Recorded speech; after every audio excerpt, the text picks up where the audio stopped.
તો એનું ભોગવવું પડશે. આ બધું દેવતાઓ એ બધા એક દિવસ બધા દેવતાઓ ભાગવતને આધારે શિવ, પાર્વતી, નારદજી, બ્રહ્માજી, આ બધા 8 વસુઓ 12 આદિત્યો આ બધા એકવાર દ્વારિકામાં આવીને ભગવાનને વિનંતી કરી કે ભગવાન તમે ધર્મની સ્થાપના કરવા માટે આવ્યા હતા, તમારું જે કાર્ય હતું અમને એવું લાગે છે કે હવે પૂરું થઈ ગયું.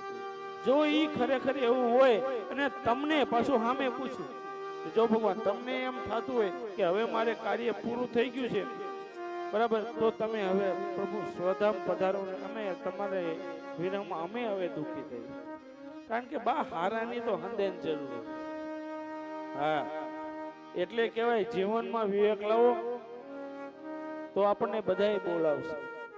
દેવતાને કીધું, ભગવાને કીધું કે હજી એક કામ બાકી છે, એ પૂરું કરીને હું આવું છું. દેવતાઓ પરત ગયા છે અને પછી